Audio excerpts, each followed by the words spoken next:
My name is Julie Sostrom. I am the president for the 24-25 year from the Beavercreek Women's League. And it is my great pleasure to welcome each of you here tonight. This is the best part about living in Greene County. All of you coming out, all of you concerned and caring about and showing interest in your county. There's nothing finer. There's no better place to live in Ohio, in my opinion, than Greene County. Thank you all for being here.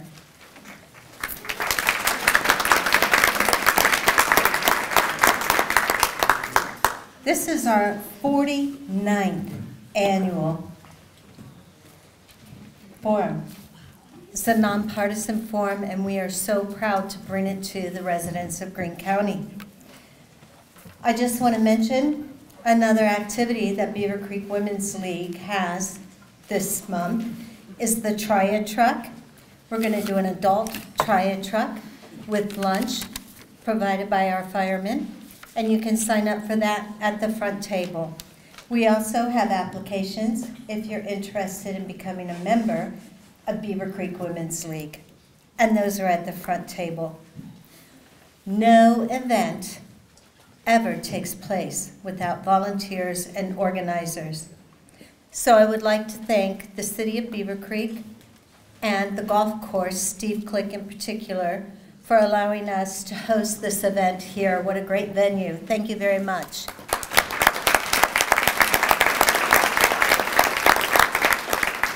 I also have a few more thank yous. I want to thank Steve Hamilton, the videographer, who is taping this, and it will be on the Beavercreek channel. I would also like to thank our Beavercreek Women's League organizers, Beth Handworker here in the front row, Becca Perales, Melissa Literal, who's in training and couldn't be with us, and Mary Matthew, who will be our moderator. Also to Edie Kreider and all of the cookie makers. Thank you all very much, ladies. We appreciate it. Also, all of our state representatives, all of the candidates featured here, thank you all for coming. Those speaking on behalf of issues, thank you very much for your time this evening. And the last thing I will say is please silence your cell phones.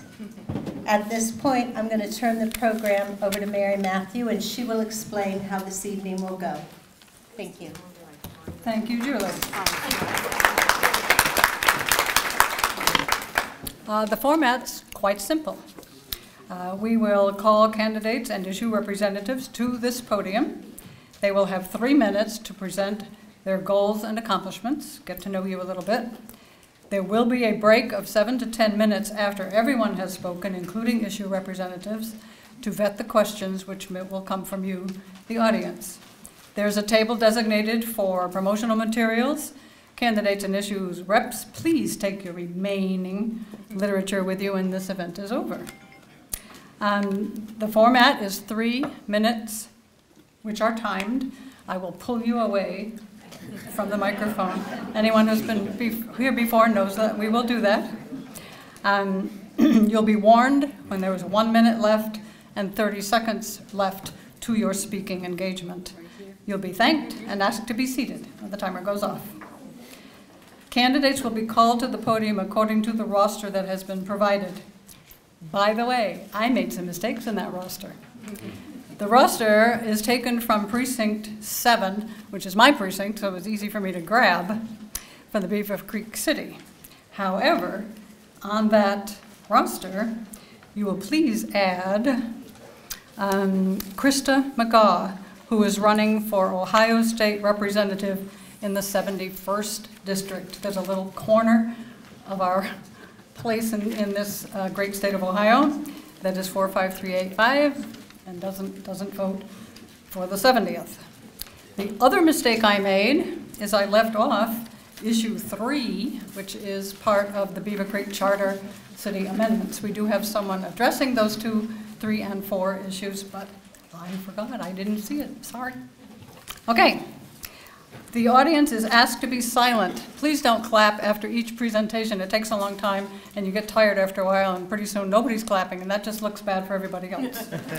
So you can show your support at the election on November 5. We do have questions and answers. I have young women of a certain age walking around with 3x5 cards. If you want a card upon which to write your question, please address it to the office or the issue, not the person who is speaking. And they will collect them during the break. We will vet those questions so that we don't ask 3 of the same thing right in a row. We'll ask one question that encompasses all of your concerns, should that be the case. At that time, we will have the answer period. Responders will have 1 minute to answer these questions, and I will rotate the responders alphabetically or in some way so that the first person to respond is not always the first person to respond. That's not always fair. Okay, this event will be videotaped and will be rebroadcast on the Beavercreek City website's Video on Demand and on the city's YouTube site. You can find that site through the links, and a link will be available on the Women's League website and our Facebook page. As I call you to the podium, please bring your name card with you. It will help a lot when this is rebroadcast to identify you or the issue that you are representing. All right, well, let's get started.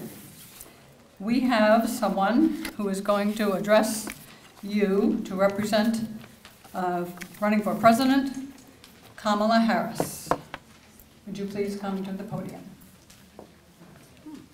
Where is that person? It is a Clinton, last name's Clinton. That's Clint Allen, and I do not see him in the room. So let me check. Someone told me someone was coming. Okay. Well, then let us go to the representative who is addressing the group on behalf of Donald Trump. Okay.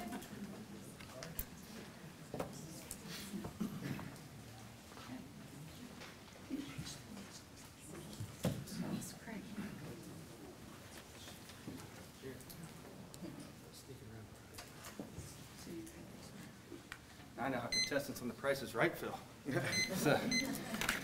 All right. So my name is Craig Hegler. I'm executive chair of the Greene County Republican Party. I was asked to speak on behalf of Donald Trump. First, I want to thank you for this opportunity to speak. This is a first for me. I think this is the first time I've ever had to speak on behalf of another candidate. Normally, I'm speaking on behalf of myself. But I think the reason I'm going to advocate for Donald Trump, I want to speak about my personal reasons, why I am personally voting for Donald Trump. And if you've ever been around me or you've heard me speak before, especially at any of our Republican events, you've heard me use the phrase family, faith, community. Family, faith, community. When you vote Republican, you vote for family, faith, and community. Why am I voting for Donald Trump? Because of my family. My grandparents are 80 years old. They live in a little house. They are struggling with the economy. They're on a fixed income, but they don't rely on just Social Security. They planned. They planned for retirement. But what they didn't plan for was inflation. How do you plan for that? And I was a former financial advisor before I became the county treasurer. And nowhere in my planning portfolio did I plan for 20% energy cost inflation. That never was thought of. It never had happened before. Their groceries are up. Their insurance is up. Their property taxes are up. They're struggling. Family is why I vote Republican. I have 3 young sons, 1 young daughter. My family, when I was young, had to worry about strangers. Now, as a young parent, I have to worry about the government. I have to worry about whether or not my daughter is safe in the locker room or the restroom.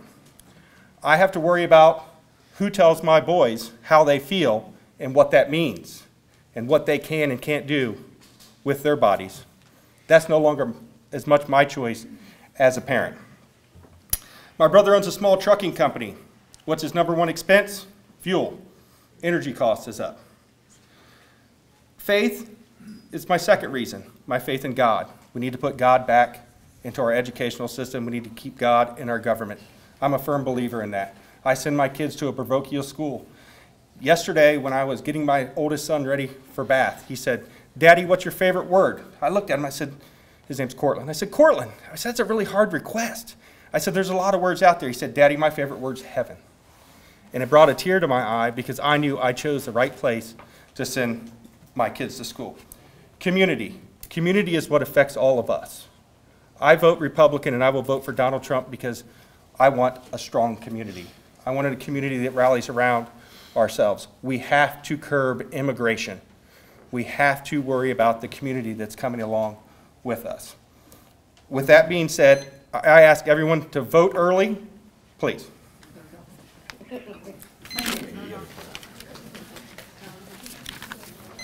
And thank you for holding your applause. Now we will entertain comments from those running for U.S. Senator. Vote for not more than one. Representing Sherrod Brown, the Democratic Party.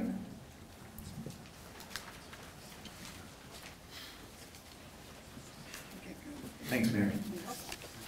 Hi, my name's Steve Bognar. I'm a local documentary filmmaker. I'm going to put my name card right here. I grew up in Beavercreek. My family moved here in 1974, a few months after the tornado in Xenia. And though I grew up in Beavercreek, my parents sent me to Carroll High School. The problem was I lived just right near Beavercreek High School.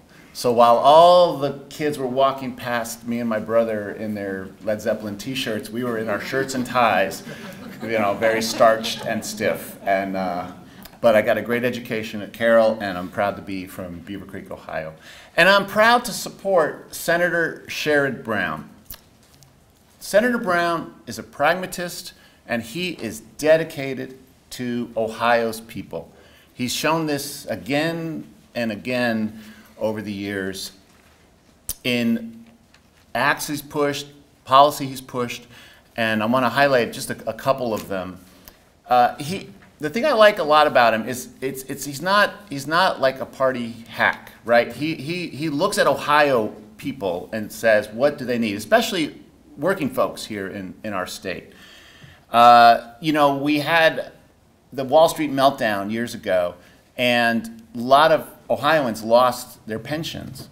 And Senator Brown led the way in passing the Butch-Lewis Act, which restored the pensions of 100,000 Ohioans. And it's named after Butch Lewis, who's an Ohio Teamster. Senator Brown worked with his colleagues in the Senate to pass the Fend Off Fentanyl Act, which protects Ohioans from as we know, the very, very dangerous scourge of fentanyl, and giving extra resources to law enforcement around the state. Senator Brown wrote and helped pass the PACT Act, which supports veterans who have been exposed to toxic burn pits, and not only gives them medical resources, but he's working on spreading the word so veterans are aware that they can now get those benefits. Senator Brown led in the passage of the CHIPS Act, which, as we know, is having a real impact here in Ohio with Intel coming. He worked with Jobs Ohio and lots of other constituents in our state.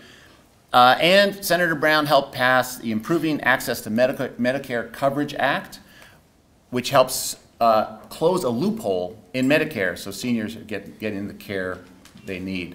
And also, Senator Brown has been a staunch defender of a woman's right to make her own medical decisions with her doctor and not with the government intervening. So these are just a few reasons why I support the senator. Thank you, and I apologize ahead of time. I'm not going to be here for the question and answer, but that's probably better because I am not Senator Brown and I'm not even a staffer. So thank you. Oh, sorry, man. Okay, name card. All right, next we have Mr. Kissick is not here, is that correct? Thank you. We have someone representing Bernie Moreno. Oh, bring your name card. Well, it's fine. He's not okay. Good evening. It's my honor and privilege to be here in support of Bernie Moreno and his campaign tonight.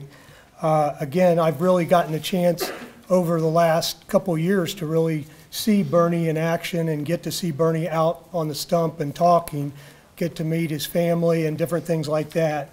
As the sheriff of Greene County, I'm the Greene County Sheriff, I get to talk to a lot of people about what's going on. The main reason, speaking for why I'm for Bernie Moreno, he sold me.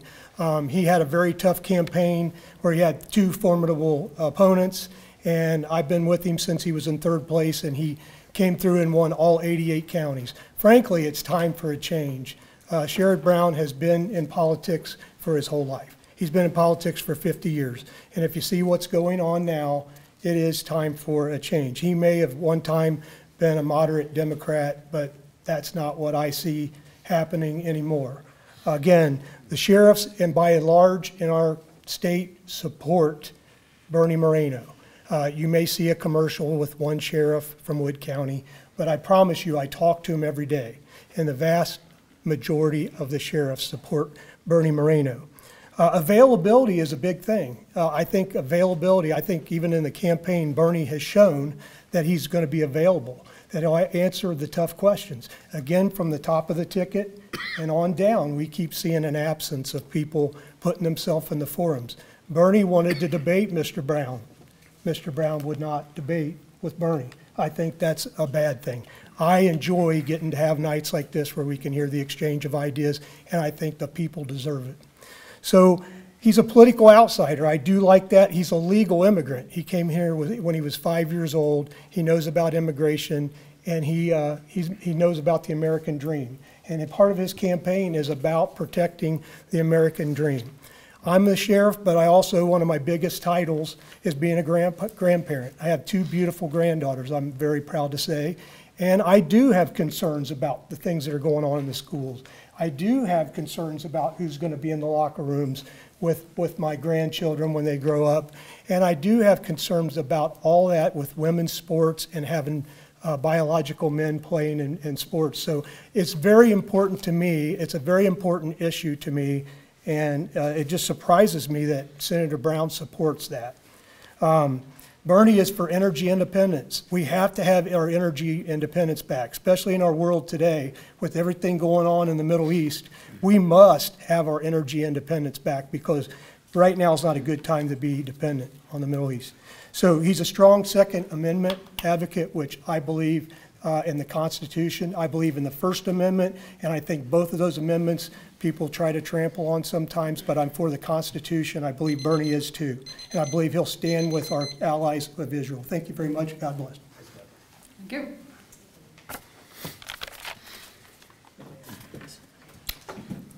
For representative to the U.S. Congress, 10th District, Amy Cox.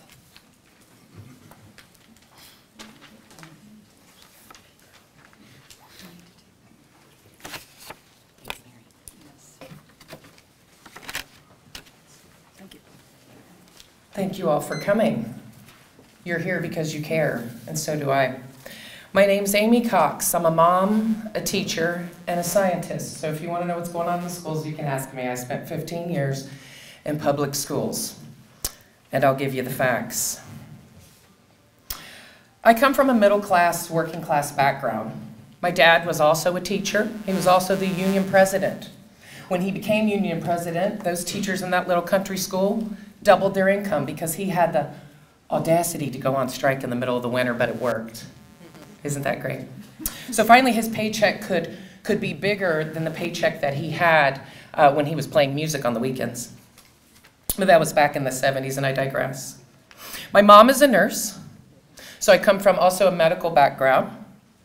I originally started out in college just studying science. I studied biology, and I lived here in Greene County on Old Dayton Yellow Springs Road, and went to Wright State. I graduated in 2001 with a degree in biological sciences. But in 2001, 9/11 happened. And what happened to the economy? It contracted. Any of you that were around then, you saw job opportunities collapse. So my dad looked at me and he said, Amy, you got a big mouth on you, and you need a union. So why don't you try doing what Pops did? So I did. I went back to school, and I got a master's degree in science education. That's right, science. So that means you're going to have to bring evidence if you want to convince me of some sort of policy change. all right?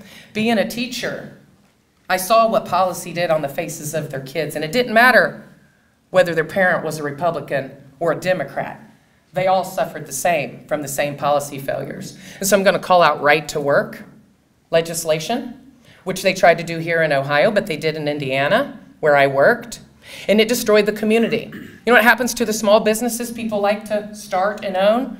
When you cut the legs off of your biggest employers, they don't have money to spend money at your businesses. I watched this happen in the state of Indiana, and I watched our state of Ohio defend our right to not have right to work garbage legislation, which does destroy communities. I am a witness to that. And you can look up the stats on it if you don't believe me. So I stand here today defending the working people and the working class and the future, which is those kids that I sat in the classroom with for 15 years.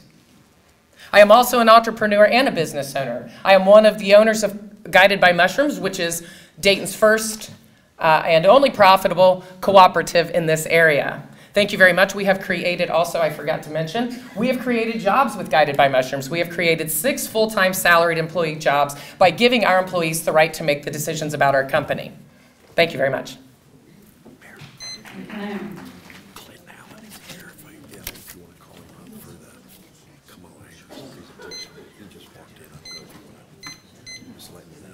Thank you.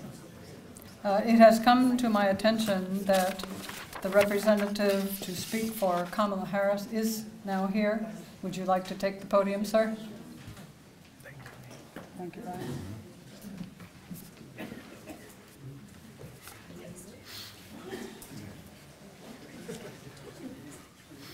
I don't know if you heard all the rules, but you've got 3 minutes. 3 whole minutes. 3 whole minutes. When does my time start? When you hear the beat. When I hear the beat.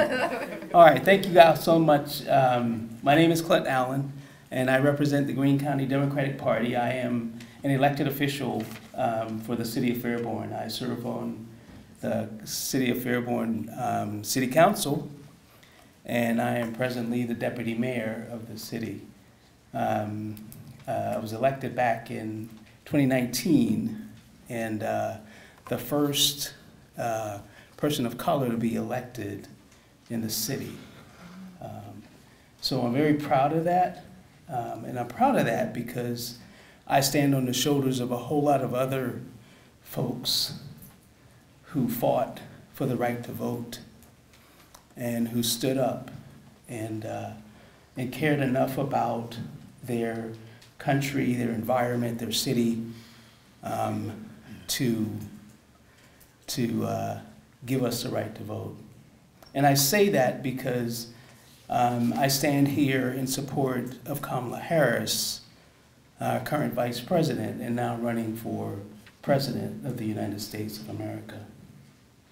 And she cares about each and every one of us. She cares about individuals. She cares about our right to life. She cares about women's rights to make their own decisions. Truly, we are in a particularly special, I'm going to say it's a special election. As all elections, we say that they're critical, but this is a very special election. And my hope is that everyone goes out and they vote their conscience. They take the time, they think through what we have to deal with in this country, and they vote their conscience. My hope is that we all come together collectively, regardless of race, color, creed, religious background, any difference, because we all are here. We bleed the same blood, we breathe the same air, we live in the same world. Thank you all so much, and please vote. Thank you, sir. All right, I appreciate the patience of everyone else who let us interrupt here. Michael Harbaugh, who is a non-party candidate, but is running for U.S. Congress in the 10th District.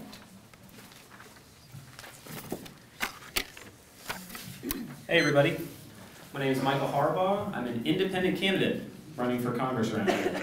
Haven't really had one of those in a while. We had one in 2016. So the reason I've decided to run for office as an independent candidate is because our politicians are failing us. This two-party duopoly that we're living in, controlled by the rich and the powerful, have bought off and sold off our wonderful country. We need a new way and a new generation of leaders to step up to the plate. I've never run for office before. I think when I talk to a lot of people around the district, as I collected over 4,500 signatures, by the way, just to get my name on a ballot. If you're a Republican or a Democrat, you only have to get 50. There's an institutional barrier right off the bat against other people being involved in the big party that they throw every year. I'm here to wreck the party. I'm here to crash it, but in a good way and on behalf of the working class. I'm also a food truck owner. I have never been in politics before, a regular, everyday guy getting involved in politics. I think that's what we need, more normal, everyday people to get involved, to get our country back. You know, if Mike Turner was a great congressman, I probably wouldn't be running against him. But here's just the cold hard facts. He's never met a war that he hasn't fell in love with. Iraq, Afghanistan, Libya, Syria, hundreds of billions of dollars. This is why we can't have nice things in our country. This is why China is kicking our ass with high-speed rail and improving the infrastructure of their country while our politicians sell off our natural resources, sell off the wealth of this country, give it away to the special interests, and the working class in this country, we get crumbs. And I'm sick of it. And I'm not going to stand by anymore and let it continue. A couple issues I'd like to talk about, but the big one is Asheville, North Carolina. Our citizens have literally been hit with a biblical flood down there. Where's our government at? Joe Biden's at the beach, Kamala Harris is out fundraising, and our own citizens are dying. You know, the only crime that they're guilty of is not being from Ukraine or Israel, or else they get billions of dollars, right? There's something wrong going on here. That is why I'm proud to announce today I just put this together, that my campaign is going to do actions more than words and tell you how sorry we feel for you. I'm loading up my food truck, and we're heading to Asheville, North Carolina, and we're going to serve food and we're going to deliver emergency response supplies on Monday. You can check out my website, check out my social media for more to come. But that's it. I'm a normal, everyday guy. Thank you very much. It's very nice to be here today. Thank you.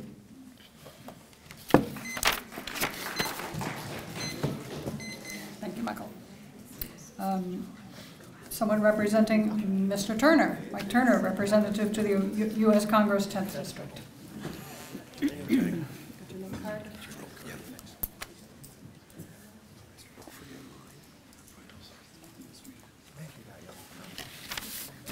Thanks. Good evening, everyone.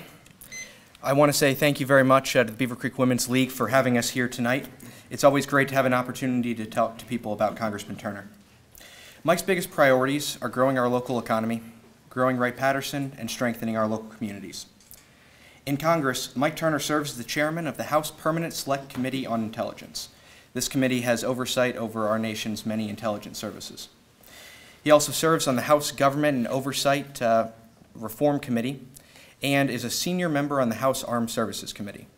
Through his roles on the Intelligence and Armed Services Committee, Congressman Turner is able to use his seniority as a member of Congress to help secure major investment and new missions for Wright-Patterson, which is our largest employer in the district and the largest single-site employer in the entire state of Ohio. When Congressman Turner started in Congress, 18,000 people worked inside of Wright-Patterson. Currently, 38,000 people work inside the fence, and many tens of thousands more work supporting roles outside the fence in support of the base, its missions, and the U.S. Air Force as a whole. Congressman Turner has secured hundreds of millions of dollars for expansion, improvement, and new missions at Wright-Patterson. While in Congress, Representative Turner has led the bipartisan fight to support the Delphi pension retirees to restore their pensions. He has supported legislation to increase the child tax credit and last year passed the Mainstreaming Addiction Treatment Act, which helps the Miami Valley fight the opioid crisis.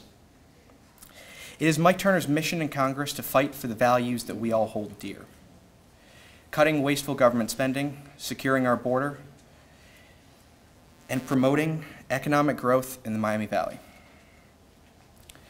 Congressman Turner has proven that he is up to this task, and he once again asks that you support him this November. Thank you.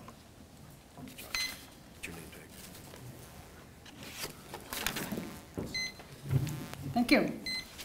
For Ohio State Senator 10th District, Kyle Kaler.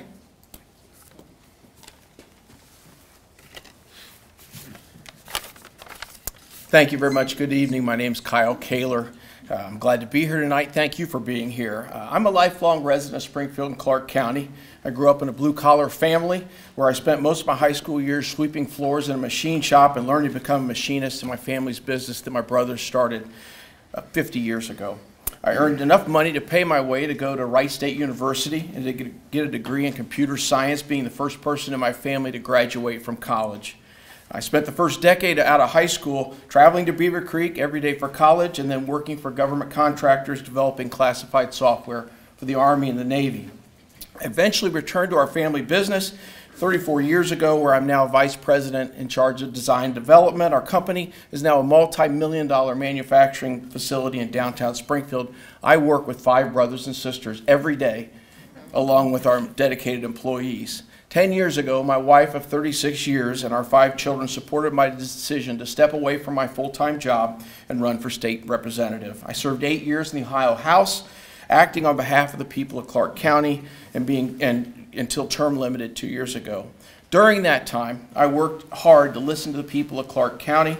When they came to me with issues pertaining to payday lending, I took on the largest battle of my life and fought against my own speaker, who was investigated by the FBI for taking money to stop my bill. I passed it successfully.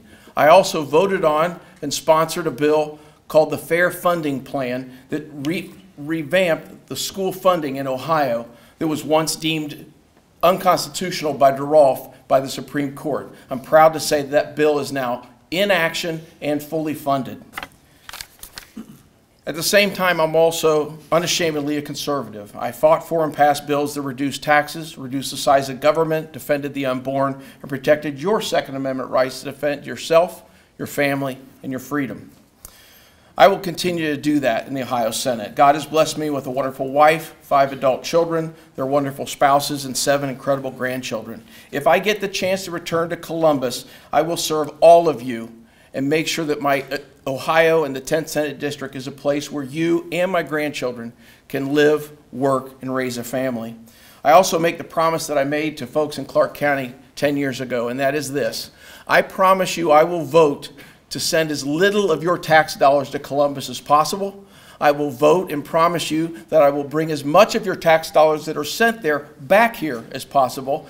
And for those of you who don't want to send any taxes there, I promise that the taxes that remain there, I will vote to spend as judiciously as possible. I'm hoping you will support me. I tell everybody I work with 5 brothers and sisters every day successfully. If I can do that, I can work with anybody in Columbus. I'd like to have your vote on November 5th. Thank you.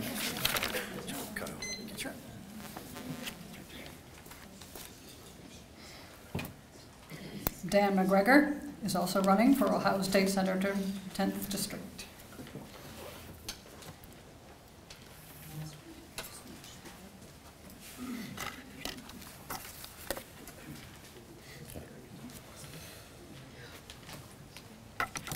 Good evening, all.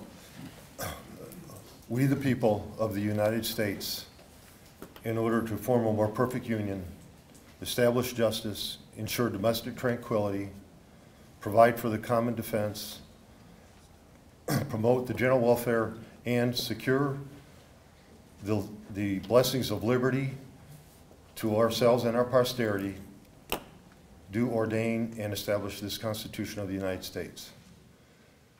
I love the Constitution. I consider the preamble a mission statement given to us by our ancestors is still relevant today. My name is Dan McGregor. I'm running for the State Senate in District 10 in order to promote the general welfare, of Ohioans with a particular attention to our posterity. I have a STEM background in physics and engineering. I worked in research and development for 20 years. I came to Ohio in 2020 to work for a defense contractor at Wright Pat. Ohio is my home. I love Ohio. A core aspect of the Constitution is its system of checks and balances, ensuring that no branch, executive, judicial, or legislative, gains too much power. The Ohio Constitution mirrors that structure.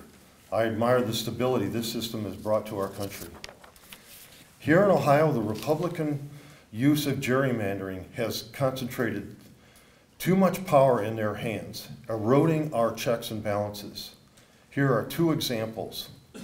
Ohio is the only state in the country with a legislature elected using maps that were deemed unconstitutional by the Ohio Supreme Court.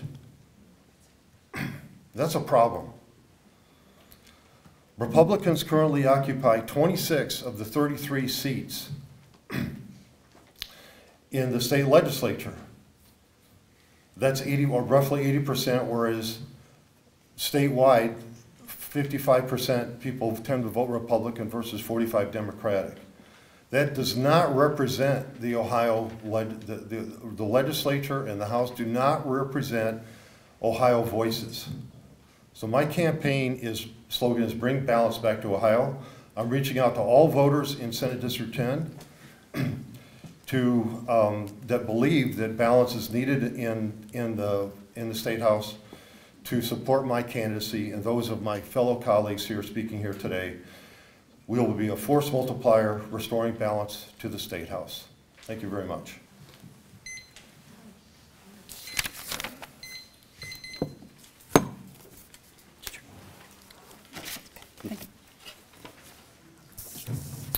Okay, 70th District, Ohio State Representative Brian Lampton. And somebody's glasses. Thank you. Well, I had my font at 20 and I still need my glasses. I'm Representative Brian Lampton, running for my third term, serving the Ohio House 70th District. I want to thank the Beavercreek Women's League for hosting the event. You always do a great job. I also like to thank my wife Karen for all of her support. It is such an honor to serve you in Columbus. I'm a small business owner and a true citizen legislator as I continue to operate my independent insurance agency here in Beavercreek, going on 34 years. I don't look that old, but it's true. During my first term, I was fortunate to have 8 out of 10 bills signed by the governor. One of them, my favorite, is the distracted driving bill. That bill has already saved many lives. This term, I'm serving as chair of the House Insurance Committee, along with serving on the Armed Services Veterans Affairs Committee and the Aviation and Aerospace Committees. I also serve with Senator Lang as the House Chair of the Business First Caucus. You know, we've all been affected by recent home evaluations. Most of us have seen sharp increases in our property taxes due to increase in home values. I am supporting some bills to provide some relief. One of those such bills is a freeze for seniors, as an example. I have voted for 2 budgets in a row where Ohio's income tax rates have dropped. I've also introduced a bill that will put Ohio in front as one of the very few states that will have no income taxes. It's got a 6-year phase-out period. We're having town hall meetings throughout the state, talking with citizens and business owners on how to best accomplish this worthy goal. I'm also working on a bill with the National Coalition of Insurance Legislators that will hopefully put an end to litigation financing. Now, I didn't know about this until a little while back. So some of you have heard of folks investing in stocks and bonds and things, mutual funds. There are people that invest in lawsuits. Did you get that? They're paying to run these commercials, you see them on TV, to get more people to join this lawsuit. And if they win, everybody gets paid. It's absolutely killing our system. I was at an event the other night, and a friend of mine, Beavercreek Township trustee Deborah Wallace, said the best candidates are those who are involved in the community. They do these things because they want to. I wholeheartedly agree. I got to skip this one and go to the next. I got a few seconds left. I want to thank you all for your past support. I appreciate your continued support. Early voting begins on Ledbetter Road in Xenia on October 8th. You know, this is an open book test, so you're allowed to bring your papers with you so you don't have to memorize it all. Just remember Brian Lampton for your state representative, District 70. Wow, thank you. Very good. Joe Wilson, representing the Democratic Party and running for Ohio State Representative 70th District. Thank you, ma'am. Good evening. My name is Joe Wilson. I am running for Ohio House 70th, which is Western Greene County. I am proud to call the Miami Valley home, but I can't stay silent on the neoliberal policies that have hollowed out our main streets and sent our manufacturing jobs overseas. We must push back on the ideas of supply-side economic policies and embrace what made our country great in the first place. It's time for your politicians to offer you a new deal. I'm willing to make that deal. The New Deal is more than just a policy. It is a promise. It is a promise that to every American, that their government will provide them with the tools needed to succeed. It is a promise that no person will be left behind. At the heart of the New Deal is a commitment to job creation with living wages. But jobs alone are not enough. We must ensure that every American has an opportunity to reach their full potential. That means investing in education from early childhood through college. It means providing affordable health care and housing. It means creating a society where everyone has a fair chance to succeed regardless of their backgrounds. The New Deal is more than just economic prosperity. It is about building a nation where every citizen feels valued and respected. It's about creating a society where compassion and empathy are the hallmarks of character. I grew up after the New Deal era and have only seen Ohio as part of the Rust Belt. I want to give our children and future generations the hope that many of us were missing growing up. I will fight to give back the American dream which was stolen from them. A vote for Joe is not only a vote for justice, opportunity, and education, it is a vote for our future generations. And I thank you. Please go vote November 5th.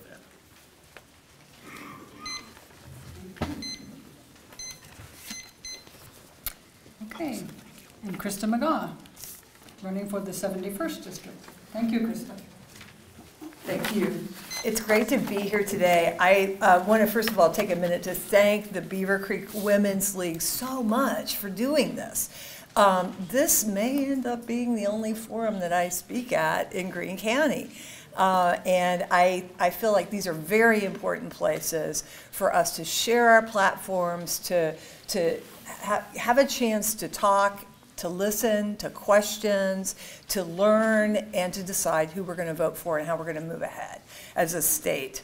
I grew up in Ohio, not this part of Ohio, but I'm staying here now that I'm here. I'm in the 71st District, which is very rural, and that's the kind of place I grew up in. My dad was a preacher, my mom was a teacher, and Ohio was a great place to grow up. I loved the small town environment, and in fact moved to a small town in Greene County, Yellow Springs, to raise my daughter. When she was 5 years old, it felt like that was the kind of place I wanted her to go to school.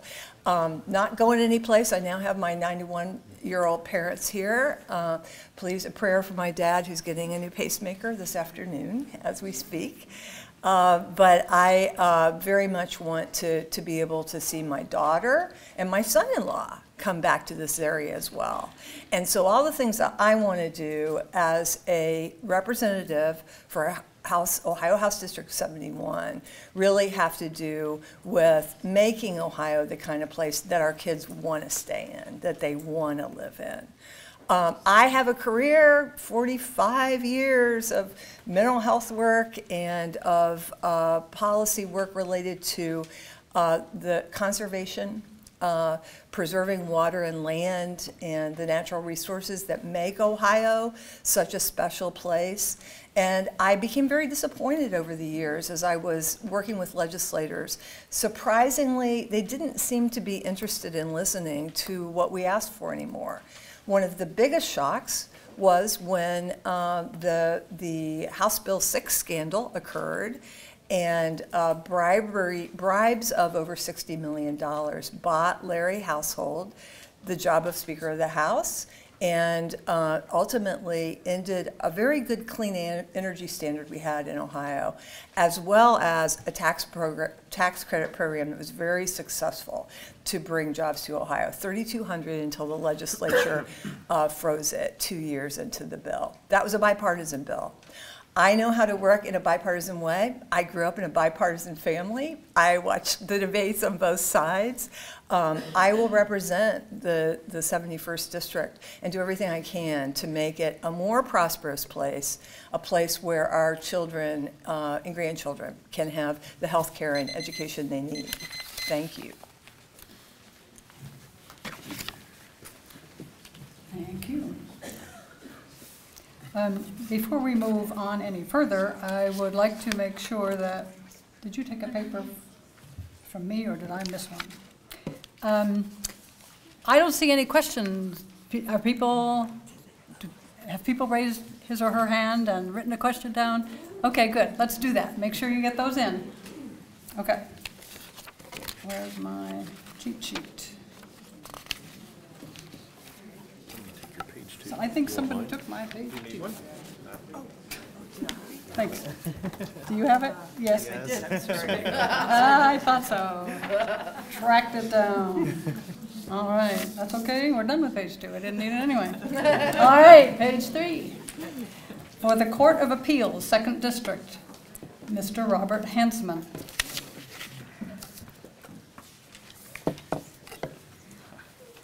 Thank you. I'm glad she found her paper. I thought I was going to get skipped over there for a minute.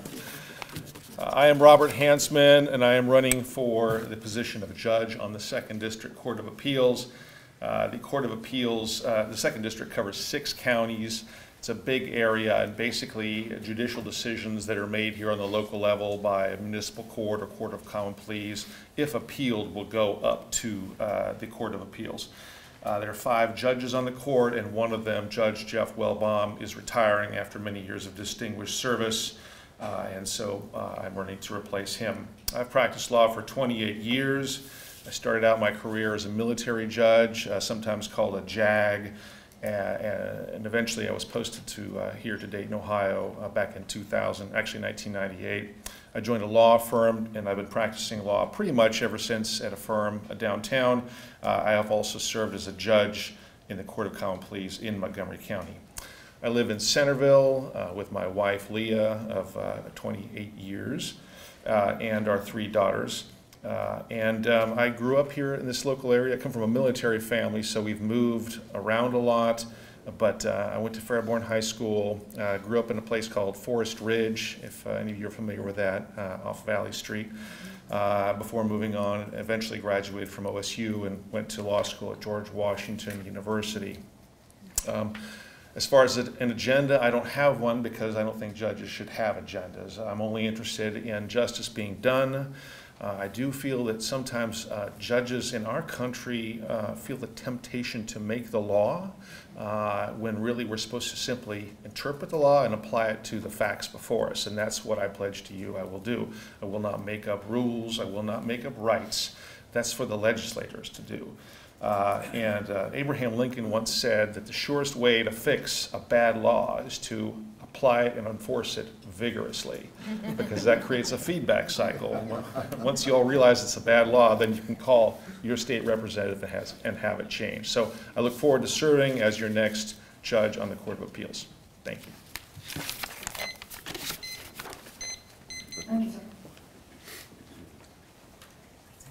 All right, now we skip right down to the State Board of Education, 5th District. First I have Mary Vinegar, or Vinegar. Vinegar. Vinegar. Thank you. You're welcome.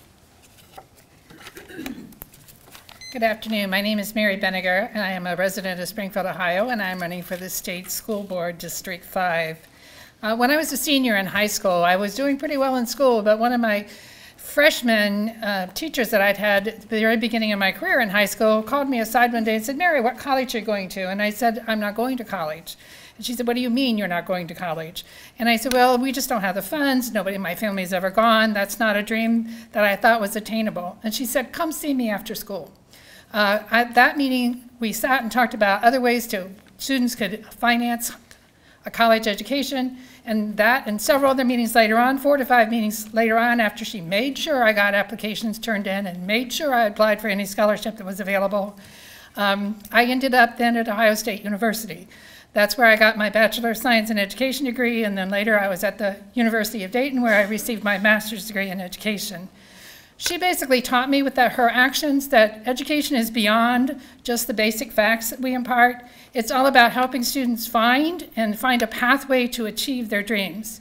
That became my motto for the 35 years that I taught within the classroom, to make sure that we worked on not just information, but also aspirations. If I become a board member, I have 3 basic goals that I would like to achieve. First is to, 1, make sure that we continually strongly support and finance our public school systems. My background is in social studies as well as special education. And in social studies, I came to find out that a public education system is really the cornerstone of our democracy. It helps people to understand and be able to vote with intelligence and knowledge. 90% of our students right now are in public schools. When you think about that, it means 90% of our potential voters in the future will be the products of those public schools. So it makes it extremely important for us as a nation, as a community, as a state, to support our public schools. The second thing that became a real goal for me was the fact that I want to make sure that we have the best possible teacher in every single classroom, no matter where it is in the state of Ohio. Working through our certification program and also implementing very profound professional development can make sure that occurs. And then finally, I want to make sure that we do our best to support any programs that will recruit and retain educators throughout the state. I know many districts have a hard time finding people because there's no applicants for some of the areas, specialty areas. So I hope that my experience, 35 years in the classroom, will be a background for what my decisions come on that board. Also, I am currently serving as the OEA Retired Chair, which allows me to stay in contact with many active teachers as well as retired teachers. I thank you. My name is Mary Benniger, and I'm running for State Board of Education. And please go all the way down to the bottom of the ticket and make sure you vote on that position. Thank you.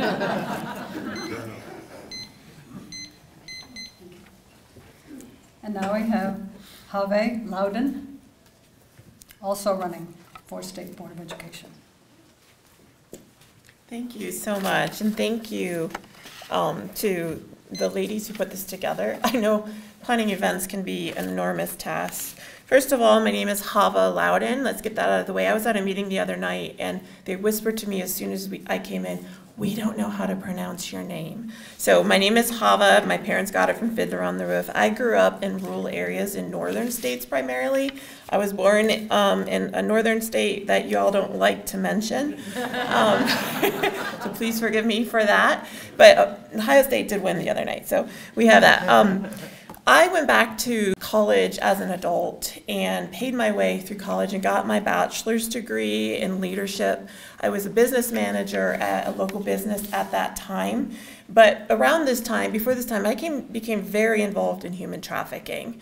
I did a lot of volunteering, research, and supporting in that. I began to serve as a board member on a local organization that worked with women that had been in trauma or human trafficking. Eventually, I became director of that organization. And I'm going to be honest with you, when you spend that much time looking at the issue, it's a lot.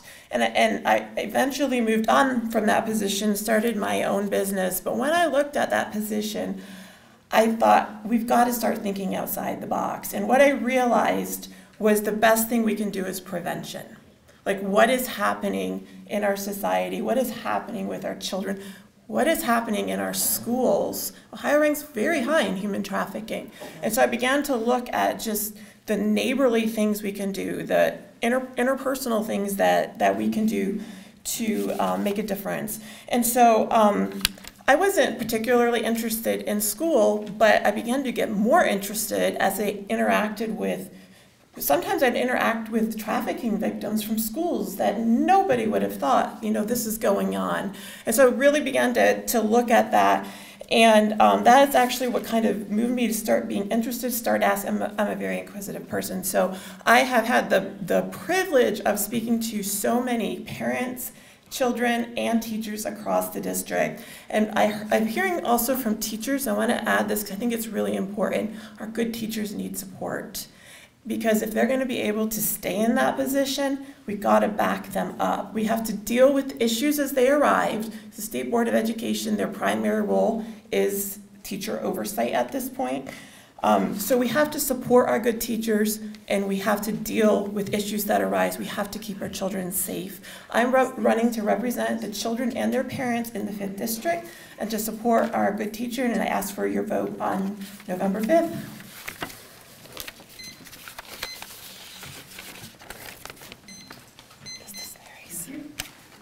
Oh, this one's, I got it.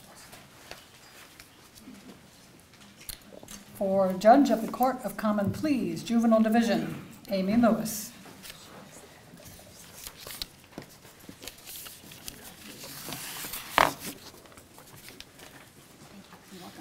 All right, good evening. Thank you, Beavercreek Women's League, for having me here today. Thank you for giving me the opportunity to speak. My name is Amy Lewis, and I am the current Greene County Juvenile Court Judge. Thank you.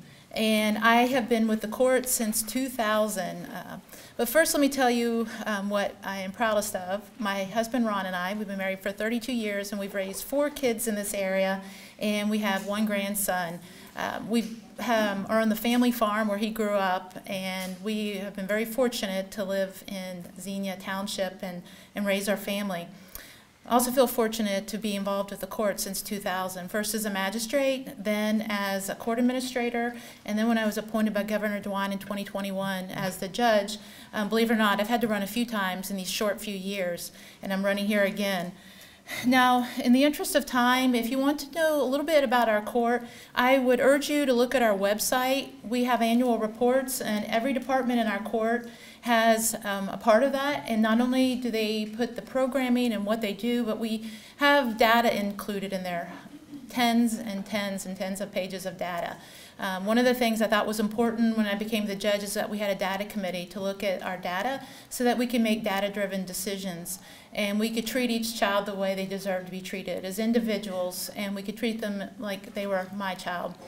So as part of juvenile court, it's pretty complex. Most people don't know that we operate a detention center. I also operate one of the 11 community correctional facilities in the state of Ohio. We take kids who have been adjudicated delinquent of felony offenders from around the state, and we work with them in our Miami Valley Juvenile Rehabilitation Center. Right now, we are providing them a pathway forward with training so that they can receive certifications and education so that they have a pathway to success upon graduation. Because we all know that education is key as well as hard work. Now, I don't have a whole lot of time, but I want to focus on something that we do really well at the court. We have an assessment center and an intervention center, and we have kids that come to our intervention center after school, and we provide life skills to them. They do lots of activities. We have a garden. They make salsas and hot sauces and donate hundreds and hundreds of pounds of produce to local food banks, one bistro, to churches. Our assessment center is very important because prevention is also key. And we want to work with families before they become entrenched in the system. We don't want them to go into the system. So through our assessment center, we have diversion officers, a child psychiatrist. We also have 3 mental health therapists because we think that's critical. And we have a team of community stakeholders that work with us 1 day a week to wrap services around these families and kids. And then we have specialists with our court that help the families follow through with what's been recommended. So thank you all very much. I appreciate the time you've given me here today.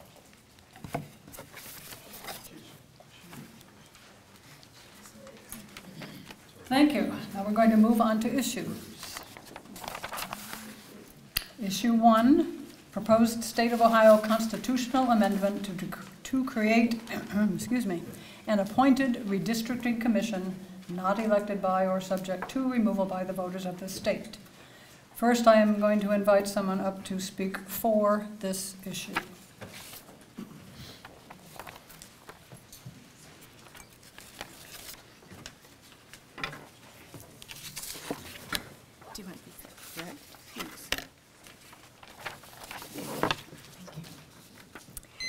First of all, I'd like to thank the League of Women, the Beavercreek Women's League for holding this event. It's very vital for the community to get to hear from all the different candidates and all the different issues. I am here to speak in favor of issue 1, the Citizens Not Politicians Amendment to end gerrymandering. As the Greene County representative to the League of Women Voters for the Greater Dayton area, I am here to speak for fair districts. Gerrymandering is a nonpartisan issue. Both parties are guilty. In Ohio during the 70s and 80s, it was the Democrats. Today, it's the Republicans. Gerrymandering is about power. The party in charge does not want to give up the power. Hence, they rig the voting districts. 70% of Ohioans, Republicans, Democrats, Independents, overwhelmingly voted for fair districts in both 2015 and 2018. The problem? We did not take politicians out of creating the maps. In 2022, the commissioners, 5 Republicans and 2 Democrats, drew versions of maps rejected 7 times by the Ohio Supreme Court. Time ran out. The illegal maps were used. As a result, Republicans occupied 15% more seats in the legislature than votes earned. Gerrymandering is detrimental to each and every one of us. It affects our lives because decisions about health care, water, clean air, schools, infrastructure, taxes are being made by politicians who are not accountable to the voters. Voters do not have the ability to vote them out because the districts have been cracked and packed. The politicians are responsible to their party, donors, lobbyists, and base. The Citizens Not Politicians Amendment fixes the problem by creating an independent commission of 5 Republicans, 5 Democrats, and 5 independents, which are not politicians, relatives of politicians, lobbyists, or political party officials. It will convene in 2025 for the 2026 election and then meet every 10 years after the census. The amendment voids the 2015 and 2016 laws.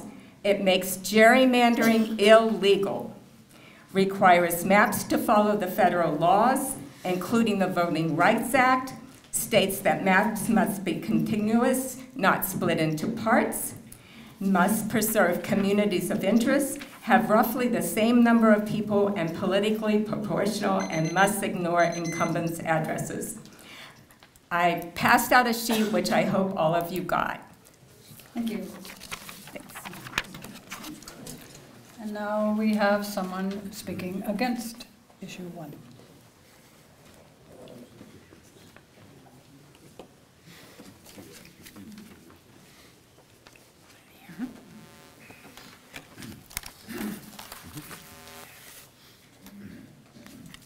Hi, thank you Women's League for hosting this event. I'm Carolyn Eaker. I'm the past executive chair of the Greene County Republican Party, and we are recommending that you vote no on issue 1, and here's why. Proponents say issue 1 stops gerrymandering. Not true. This is what you're going to see when you open up your ballot, when you go to vote. I quote from paragraph 2. Establish a new taxpayer-funded commission of appointees required to gerrymander the boundaries of state legislative and congressional districts. In 2015 and 2018, Ohio voted by 70% to make legislators accountable for redistricting. Issue 1 ends accountability and creates a 15-person commission with several problems. Number 1, districts must be contiguous but not compact, so it would allow for maps to divide any county, city, township, or school district into as many districts as necessary to achieve the set number of seats. Could also result in legislative districts with strange shapes, like the famous Snake on the Lake district.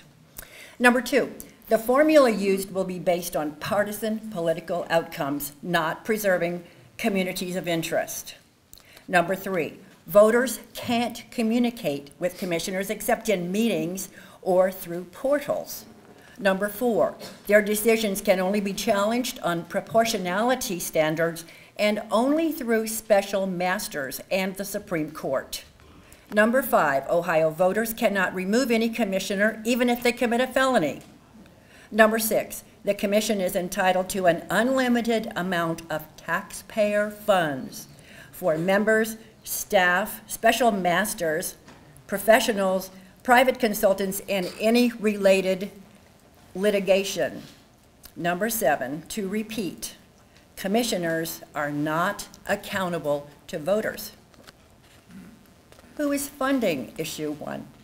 $27 million was donated, mostly by donors and organizations outside of Ohio, to effect a partisan political outcome and ultimately change the number of Democrats and Republicans in the Ohio legislature and change the balance of power in the U.S. House of Representatives. To quote Justice Joe Dieters, when the other side can't win, they want to change the rules.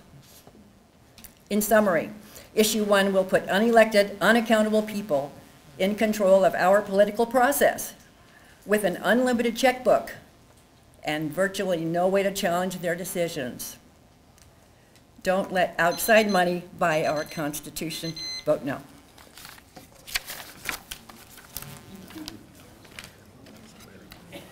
Now we have a representative from the city of Beavercreek to address issue 3 and issue 4.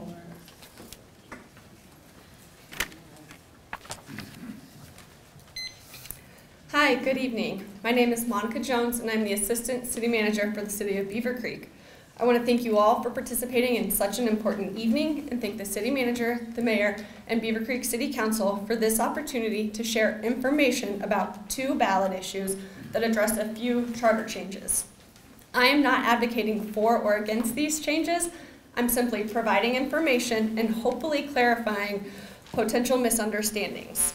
Ballot issue 3, if approved, will amend section 4.02 of the city's charter by extending term limits for the mayor and council members from the current limit of 2 consecutive 4-year terms to 3 4-year terms. Ballot issue 4, if approved, will amend several sections of the city's charter. Proposed changes will span section 4.08 all the way to section 11.08. These amendments are aimed at enhancing transparency and efficiency as well as reducing the city's costs.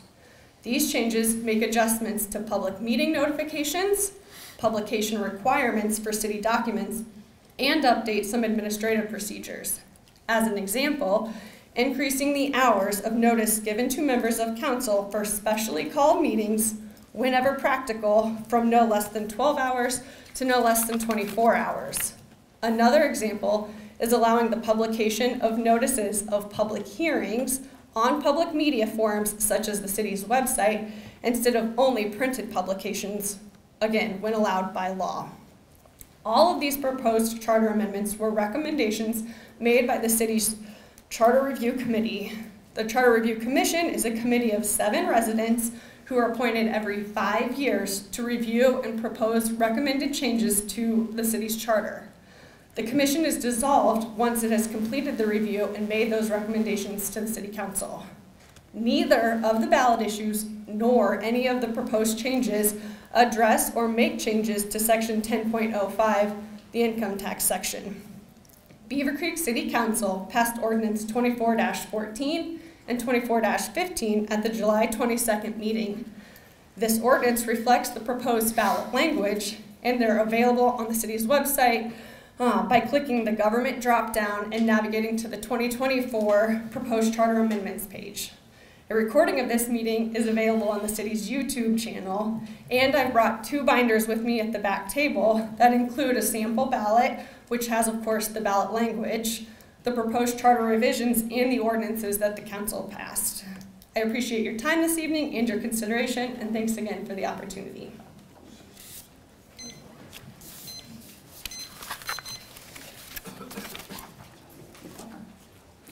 Issue 5, City of Beavercreek proposed additional tax levy of .49 mils to support parks and recreation purposes.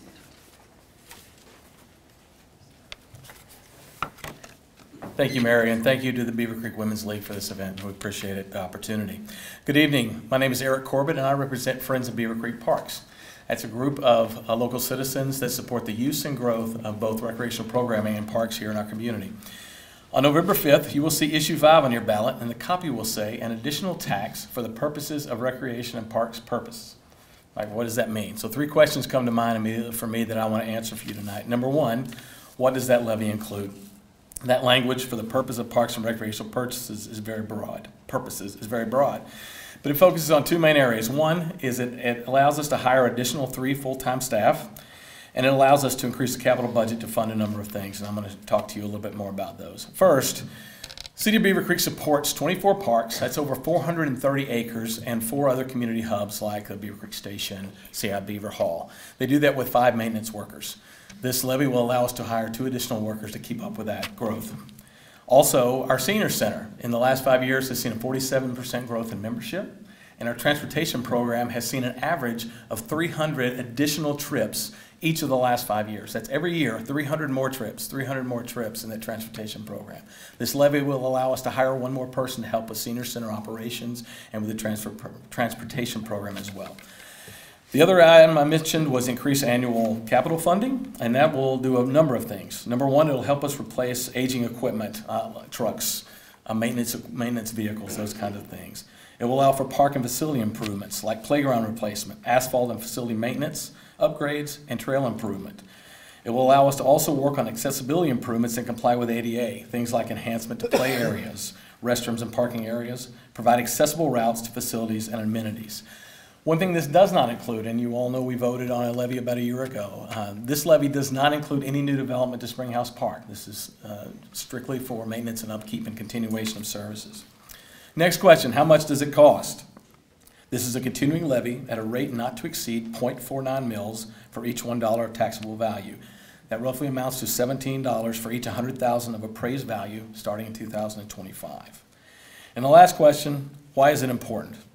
I served on the Parks, Recreation, and Culture Board for 10 years. I did that largely because I have been a recreation professional for 30 years and I have a passion for the benefits that comes with parks and recreational programming. Those benefits include many things: physical health, mental health, safety, children's learning, stormwater management, green infrastructure, economic development, tourism, and my favorite, community engagement. So whether it's meeting someone in passing on one of our trails or our bike paths, whether it's playing a game of pickleball or just chatting under a shelter while your kids or grandkids play in the park, this levy will maintain and improve already amazing parks and facilities. So please vote yes on November 5th.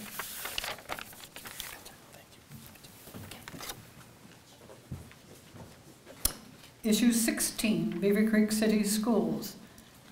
Mr. Paul Otten, our Superintendent of Schools, will address this issue, and I believe someone to follow him. Thank you. You'll be glad to know that I represent the last table up here. So,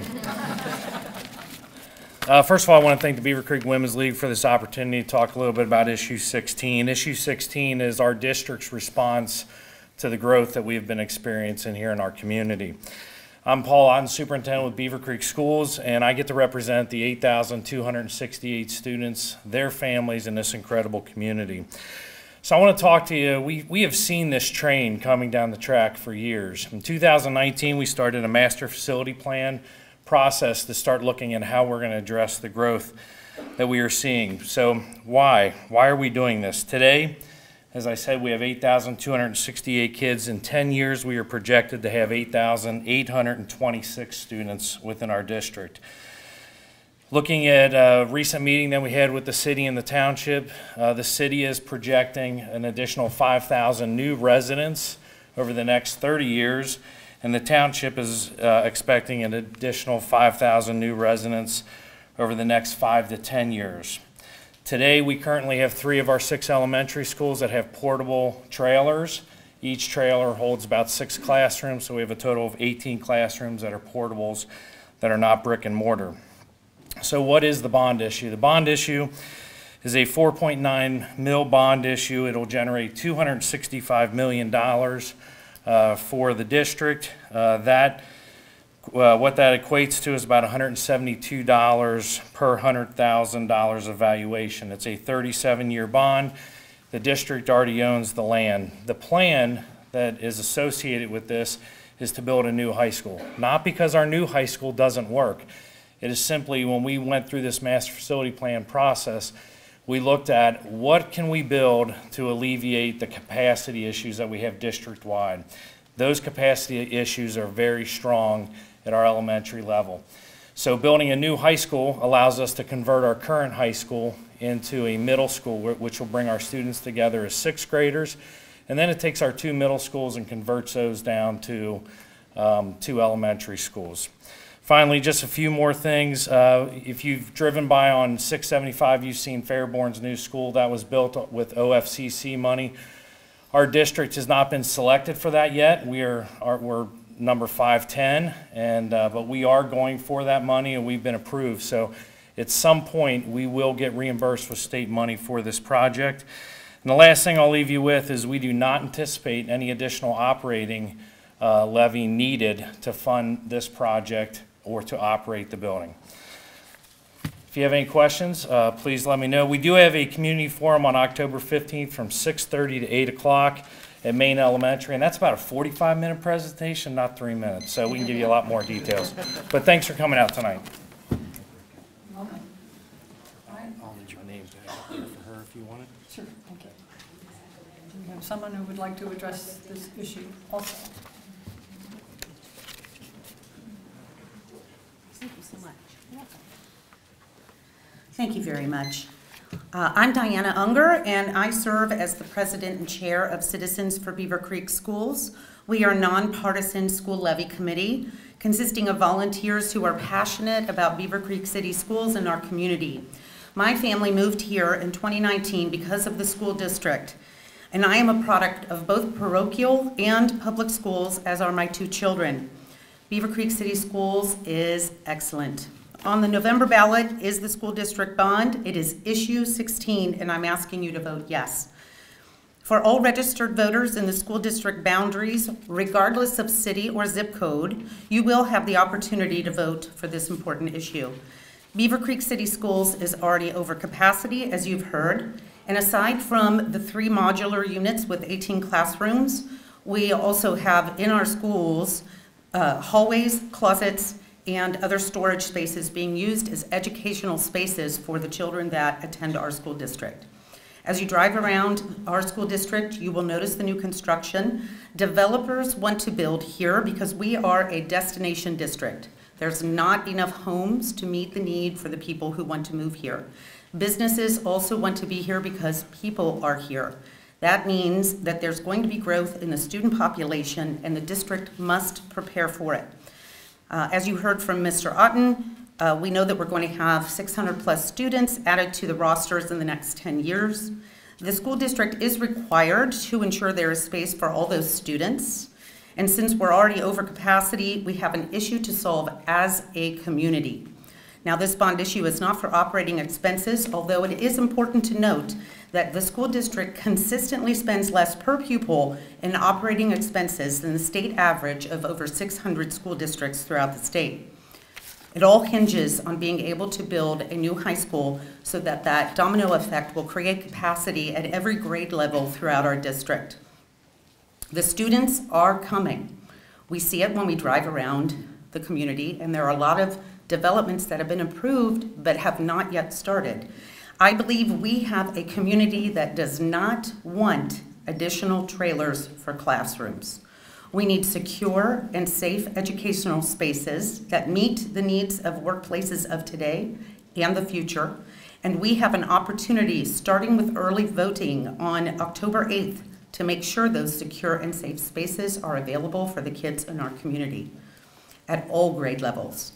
Communities that invest in their schools have lower crime rates, they have better outcomes for the graduates of the schools, and in economic downturn, property values do not drop like communities who do not invest in their schools. We do have more information to share, and these flyers are over here. Please vote yes on issue 16. Thank you. I want to remind you that The information that was in your handout came from my personal ballot, because that's what I will use at my polling station. Yours will look slightly different. Your candidates won't change, the issue numbers won't change, but the order might indeed change, and probably will. So pay attention to when you're going to vote, read everything carefully, make sure you know what you're doing when you get into that little tiny booth. All right, we're going to take a break for at least 10 minutes while we'll discuss some of the questions and then bring them back to you. And hopefully our candidates can remain. If they can't, we'll see that they get the questions that are directed to them. Thank you very much. See you in 10 minutes. Dates for the State Board of Education. We have 2 questions that our candidates could answer. I'm going to call them up. Our format is 1 minute per question, and since there are 2 questions, each person will handle both questions. Therefore, she will have 2 minutes to answer these 2 questions. All right. Hava, would you please come to the podium? The 2 questions for our State Board of Education candidates are: how will you support the public education system in Ohio? And number 2, how will you ensure partisanship does not frustrate efforts to ensure our students receive a general education of high quality? Okay, so in answer to the first question, how will you support the public education system in Ohio? I'm not sure if you know, but the State Board of Education role has changed significantly in the last 2 years. So there's 3 main areas that the State Board has purview over, and that is licensure of teachers, correction of teachers, and testing standards of teachers. It is a fairly narrow role. And so in that role, the best way I think is to make sure we have, again, like I mentioned earlier, the good teachers really need to be supported. I've had teachers come to me and say, we can't teach in our classroom because it's so disorderly, the children aren't able to learn.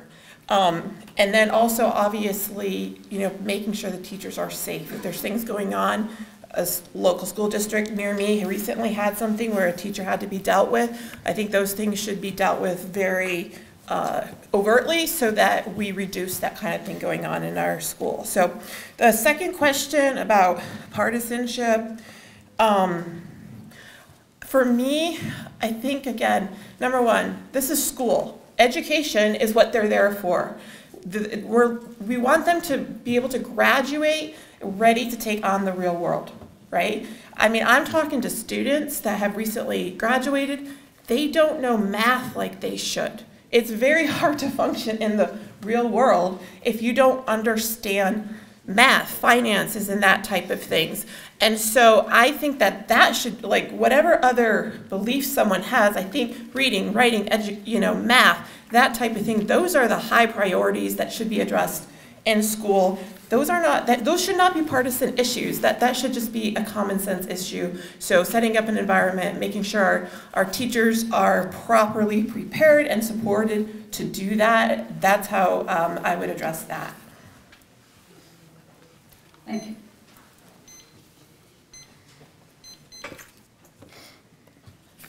Yes, ma'am.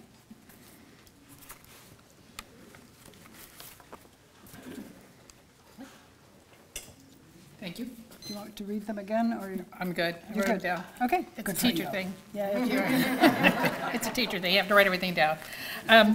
As far as how would I support public education, I've been a public education advocate for 35 years. I believe strongly in our public school system. I believe that as a state, we have to have an excellent public school system to prepare our students for the future, not only to prepare them for the future for their own sake, but for the sake of the state and the community in which they live. So anything that we can do to help our educators to be stronger, but we need to make sure that we first start by advocating to make sure that their systems are funded properly. 90% of students in Ohio are in public schools. And I keep saying that because I think sometimes people think, oh, well, it's not that many. It's 90% of the students. So by making sure that we do everything we can to support full funding of our public schools, making sure we do everything we can do to support our public educators is important. The second part is, how do I make sure that partisanship doesn't interfere with my decisions as a board member? I am first and foremost always an educator. Partisanship has no role as far as what's best for students. Whenever I look at when I taught, I always put what's best for students at the top of my list. Anything else came afterwards. As a parent, I want my children's teachers to put what's best for the student always at the beginning. As a community member, I want the same thing. So as a board member, that would be my policy and my practice. What's best for the student always comes first. Thank you. Thank you, ladies. That was it. All right, now we have lots. Let's try, at least these are specific for Ohio senators, for District 10. Okay. Let me see where that is, right here. Kyle and Dan. Okay. The two questions are, cite one example of bills that positively affected this community and one example that had negatively affected this community. And despite the fair funding bill for schools, the state continues to cut public school funding, including a, I believe, 7% cut in the '25 budget. How will you support districts like Beavercreek, who rely heavily on property taxes for the bulk of their budgets, etc.? You will have 2 minutes, 1 minute each, to answer both of these questions. And I will ask, just by alphabetical, Mr. Kaler to please come first. And those are the questions. If you I don't want to toot my own horn, but one that affected everybody in the state of Ohio was my reform of payday lending in the state of Ohio. People were taken advantage of. People from out of state were coming into this area and taking advantage of those who are less fortunate. Passage of my bill put $75 million back in the pockets of Ohioans who are going and getting payday loans. So that is one. The other one I'll gladly say was HB 6, in the sense that a corrupt speaker took over the Ohio House with the help of the Democrats and passed a bill that was part of a $60 billion bribery scandal. I testified against Larry Householder in jail, a Republican, and saw that he went to jail for 20 years. So those are two bills I would specify. What was the other? Oh, school funding. The issue for many years was there is a cap and a freeze value. 85% of the schools were not qualifying under the past school funding formula. I worked with Speaker Bob Cupp, a Republican, and a Democrat by the name of Representative Patterson, and we came up and supported the Fair School Funding Plan. If Beavercreek was cut, I can tell you that we increased the amount of funding for schools across the board. I would have to look at how Beavercreek fared, but I will tell you that the funding formula is no longer not constitutional. It has not been brought up before the Supreme Court. It is one that has been done bipartisanly in the state of Ohio. All right.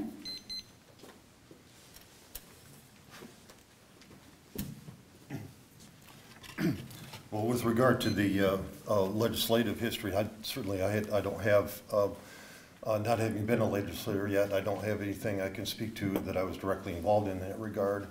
However, on the subject of HB 6, we also lost a renewable energy standard by virtue of that bill passing. And I'm very much in favor of, I think the science, well, the science does show that humans are causing climate change.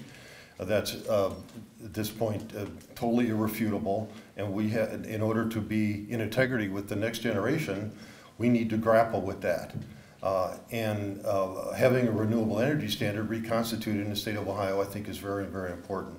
On the school funding piece, what hasn't been brought up is the charter, excuse me, the private school funding issue. Last year, or so far this year, It's almost $750 million that's being diverted into private schools that are not going into public schools. And that money, that entire, that private school money that's being spent that way cannot be audited by the state of Ohio. So we as taxpayers are putting money into a private school system with no visibility into what happens when that money gets into the private schools.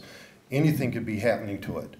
And so as a legislator, I certainly would intend to get visibility on the part of taxpayers to how that funding is happening, and also to be much more circumspect about who qualifies for that funding. Thank you. Thank you, sir. Now, let's see. I don't believe I have any questions for our federal candidates. This is directly, mostly to local issues or our state of Ohio issues.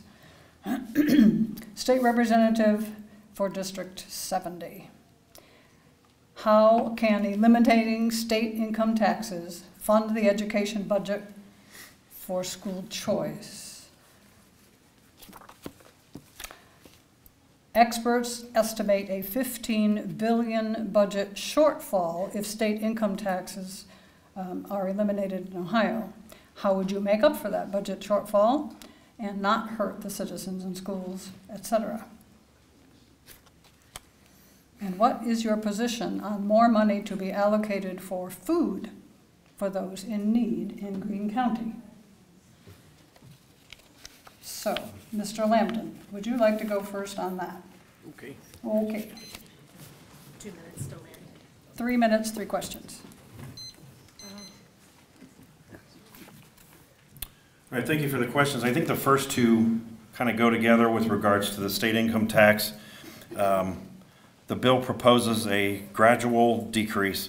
If you look at the decreases that have been made over the past several budgets, there's been tax rate decreases, yet the revenues continue to rise. So you have to watch that. At some point, you'll see it'll hit critical mass and the incomes will stop rising. So at that point, we need to look at other alternatives, and that's why we're doing the town hall meetings, to come up with viable solutions for that.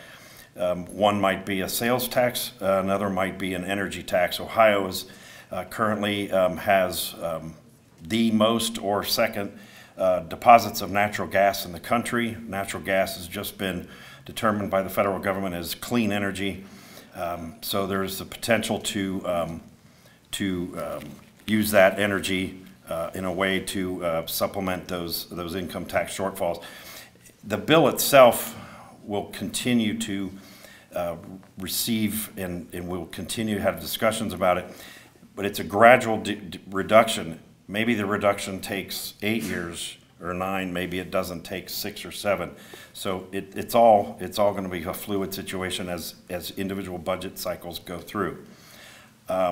As far as for food in Greene County, I have to look at the budget to find out what's currently provided. The state budget looks at statewide things. It doesn't go to they're not targeted at specific counties. So I just apologize. I just don't have an answer for that at this moment. Thank you.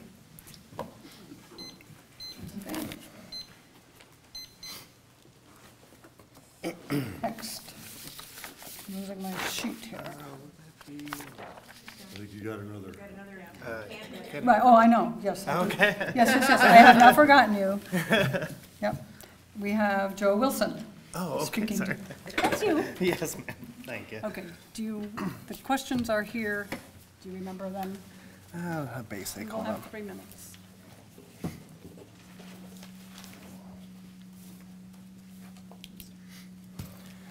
All right, so when eliminating the state income taxes fund the budget for school choice, the answer is that it won't. Eliminating income tax is a very bad idea. We don't have the funding, we need to increase spending. And we agreed 100 and some years ago that progressive income taxes were the most fair type of taxation. The rich should be paying for our students to go to school. They are the ones who benefit from their labor. They should be paying it. If we don't have an income tax, the only thing we can go after next is instituting a corporate income tax. So for the budget, or say estimated budget, we already talked about that. So, and for the position of food, I would also have to agree with my opponent here. We should look at the budget. I am not familiar either with current food spending, but we can check to verify, check and see if it is current levels are sustainable or if there are still hungry people out there. Thank you.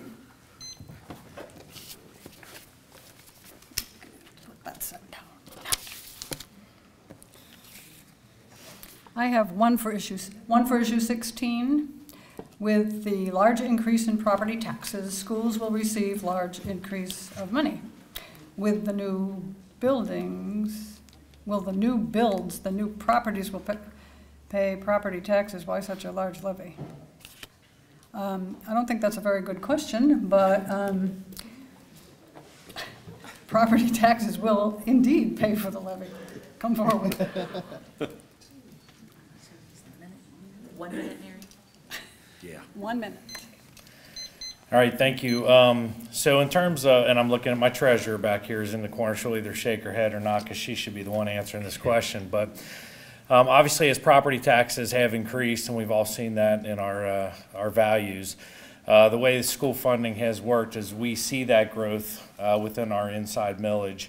We do not see that growth outside the inside millage. So we do not get significant increases simply because our taxes have increased. The bond issue is a vehicle that is used solely for the construction of a facility. So it does not go to any, there's no financial benefit to the district other than building the building. It pays for the electric on the building and the individuals building it. So that's how the bond issue works, and that's why we use that vehicle. It's a 37-year vehicle to spread it out over time. So I hope I answered that.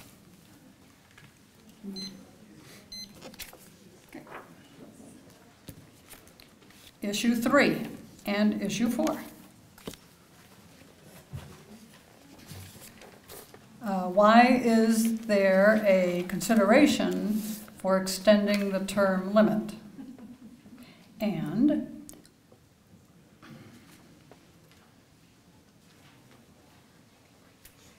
I'm sorry, I can't decipher this question. What with the savings from section 5.09 no longer required be used for? Is that the print publication one? Yeah. It is the print publication one, yes. Can you answer those questions? You will try.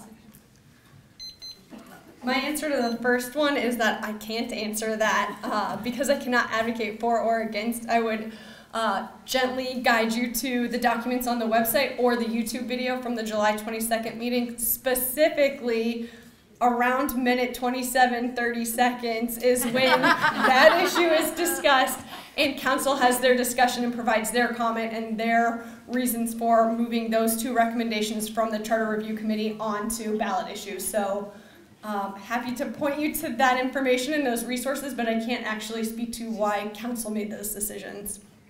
As for the other, approximately $25,000 was spent on paper publications, advertisements last year. It does come out of the general fund. There isn't necessarily a specific purpose already identified if this ballot were to pass. It's not inconsequential money, but it's not substantive, programmatic money. It would continue to remain in the general fund. And some publications are still required, or some notices are still required to go into print. And so I don't know that it would be, true savings. That also depends on how many ordinances and notices are required in any given year. It just so happens last year it was roughly $25,000, but there is not an earmarked purpose of that savings, nor would there be consistent savings from year to year. Hopefully that was sufficient. Good. And I apologize for stumbling through. We have received criticism in the past for not asking questions that have been submitted. sometimes it's because we can't decipher them. So I apologize for stumbling through, but I think she did a nice job. On the parks issue, pardon me, if the city had not purchased 148 acres for Spring Hill House Park, how about that $738,000 grant from the state? Parks and Rec. Would there be a need for additional park levy? Is that one question? That's one question, 1 minute. Well, the answer is yes, there'll still be a need. Yes, some of that maintenance worker will be working on current needs to maintain Spring Hill Park, but there's so many needs beyond that. You heard the numbers I shared related to the growth. I didn't share the number in another number related to just registrations for events. 5 years ago, we had just over 4,000 registrations for events, maybe closer to 4,500. Last year, we had over 10,000. So there's been growth across the board and needs that I went through. I think that's my answer. Thank you. Okay, the subject we've all been waiting for. We have lots of questions for issue 1. And I don't even think I could give them 6 or 7 minutes to answer all of these. This is specifically to the young lady who opposed issue 1. Do you believe gerrymandering is actually a current problem? If so, what is the solution that those who are opposed to issue 1 support?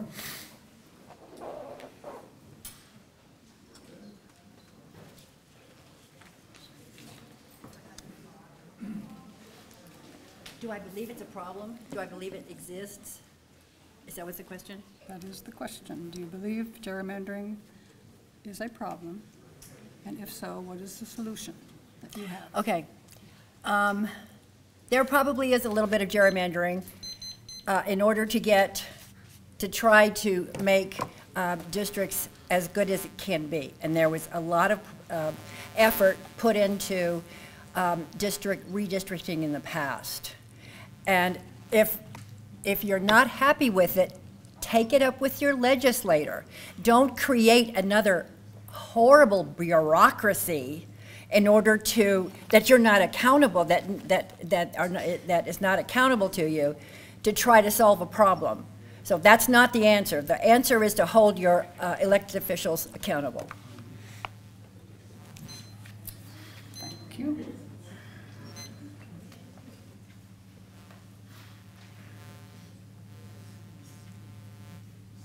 I guess this would be for you also. How does having no elected, unaccountable people in control of the political process with an unlimited checkbook and no way to challenge appointed commissions improve the current system? How does what? How? I think that's the other person. Yeah, it's the other person's question. Fine. Okay.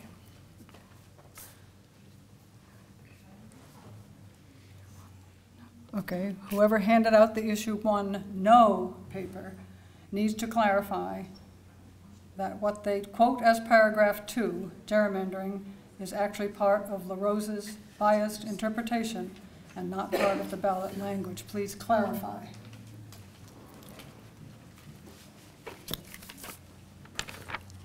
This was taken from the ballot. This is what you're going to get when you open your ballot, when you go to vote. This is what you're going to get. Bring your glasses. I'm sorry? That's LaRose's. This is what's on the ballot. This is what we have to vote. Okay. Well, this is what you're voting on. And I read from you what it said in paragraph 2. Establish a new taxpayer-funded commission of appointees required to gerrymander the boundaries of state, legislative, and congressional districts. So you're going to be voting yes or no on that issue. All right, I believe it would be appropriate time to have the person who addressed voting for this issue to come and perhaps clarify some of these questions.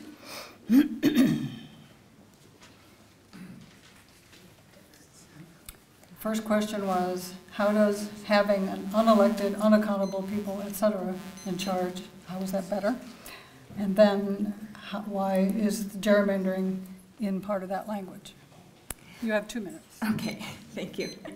As far as the commission being unelected by the people, I would say when districts are gerrymandered, you have no recourse because you can contact your representative and they do not have to contact you back. I have personal experience with that many times.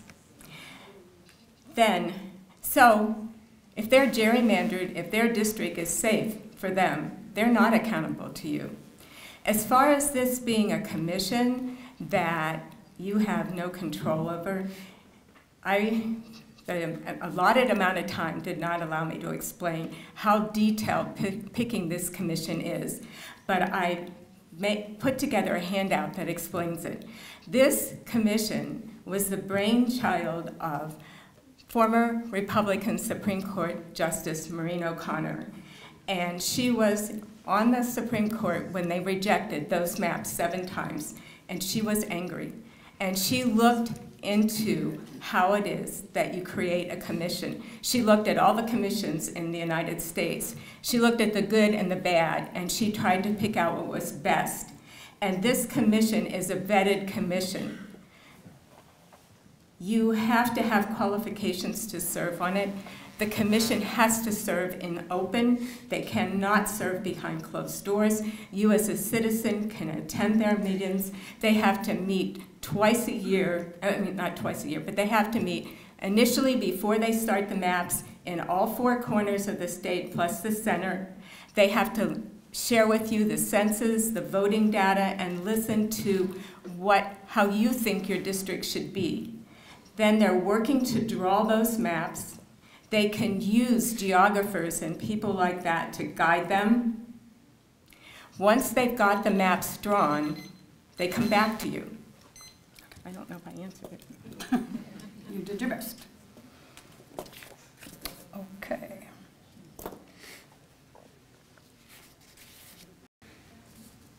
This would be to you. Please explain how the amendment requires any member of the new commission to belong to one of the 2 largest parties. The amendment is very clear that the opposite is the case.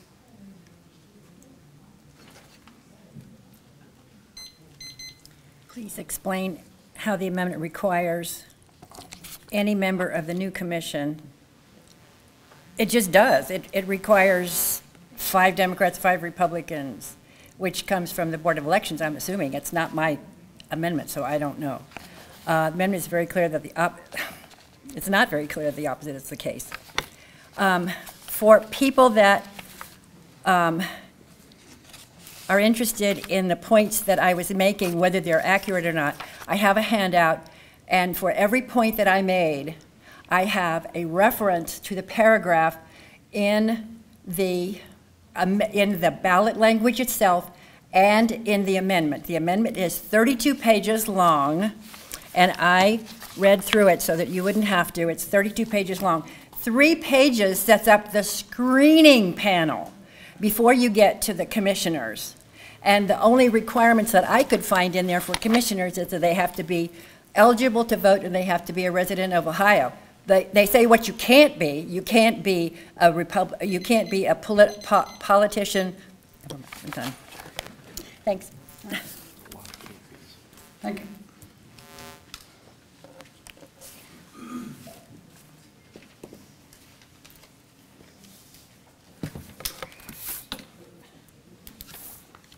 Are you missing one? Well, thanks. Could I address the ballot language? Not at this point.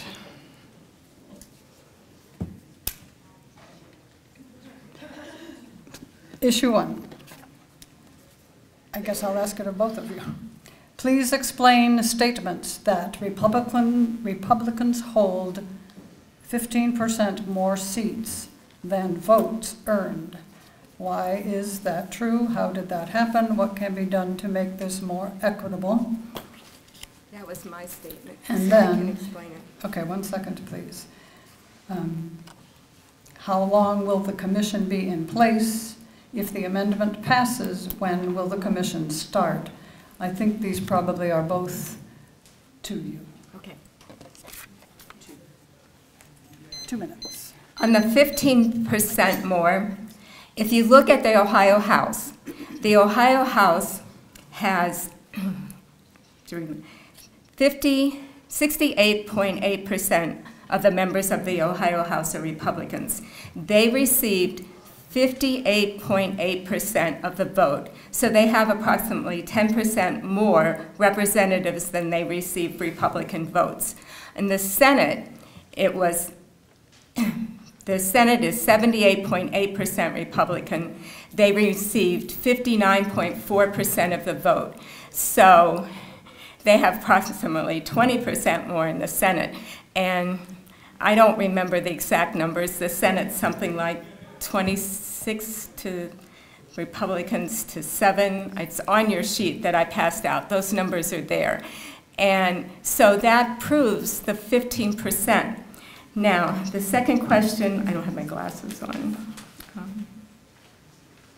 The commissioners. So the commissioners, basically, they're going to serve one set of service. The census comes out every 10 years. So a commission will be created after the census, and that commission will create the district maps. At the end of that census and those district maps, once they're put in place, that commission disbands. And if this passes, if we vote yes, we will create a commission in 2025 to put maps in place for 2026. Because we have a census again in 2030, then that would be the next time there would be a commission, and it would be a new commission. And as far as the money that the commission is getting, it is the same amount of money that's allocated for the present commission. And think of, that was a good statement I wanted to make about it. You'll have to catch her after. I think I'm done. Thank you all. I appreciate you being here. I really do. Thank you, audience members, for remaining with us for the rest of the evening. Thank you over here, all you issue people. Wonderful. I hope you go to vote. You've got a lot to think about. This is a conclusion. Thank you very much.